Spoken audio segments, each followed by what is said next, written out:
sih keuntungannya backdoor listing dibandingkan IPO gitu? Kenapa ada perusahaan yang malah backdoor, kenapa malah ada yang IPO gitu? Bedanya apa? Biasa backdoor listing itu lebih menarik itu kalau perusahaan-perusahaan yang struktur perusahaannya misalnya complicated banget, ruwet banget.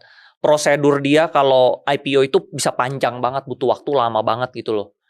Ya, terlalu besar banget. Jadi mendingan dia backdoor gitu. Backdoor itu cepat, atau misalnya pembukuannya berantakan banget.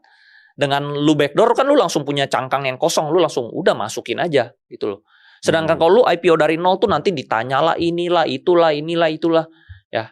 Kan kemarin tuh juga ada yang ketahuan ini kan ya.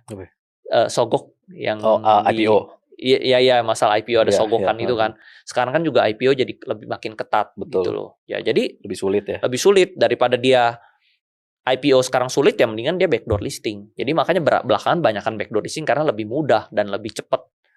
Oke. Gitu.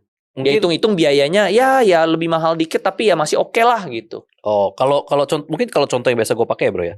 Jadi misalnya, tapi benar tadi lo bilang, ini biasa perusahaan yang sudah ruwet, sudah besar, sudah gede, anak perusahaannya banyak gitu. Betul. Daripada mungkin puluhan anak perusahaan ini lu audit barengan, mendingan gue beli cangkang, ya udah gue audit satu, masukin satu. Betul, audit satu, masukin satu, lebih cepat, lebih gampang gitu bro ya. Karena audit puluhan perusahaan, waduh. Betul. Uangnya habis banyak, waktunya habis banyak, bisa-bisa gue IPO nggak tahu berapa tahun lagi. Kelamaan lah. Betul. Jadi mendingan step bertahap aja gitu kan. Tapi apakah semua backdoor listing bagus? Enggak semua. Lihatnya dari mana? Nah, lihat industrinya gede nggak? Balik kayak yang tadi gue bilang, gue nggak mau bisnis kecil bro. Gue cuma mau bisnis yang gede. Backdoor listing ini harus gede. Skala besar ya? Skalanya besar. Triliun lah. Kalau bisnis kecil, gue mendingan bikin bisnis sendiri bro. Gue juga ada pengalaman bikin bisnis. Gue mendingan bikin bisnis sendiri gitu loh. Daripada gue harus invest di perusahaan lu, kalau cuma kecil-kecil, mending gue bikin sendiri. Kayak contohnya ada perusahaan restoran tuh IPO ya. Perusahaan minuman IPO.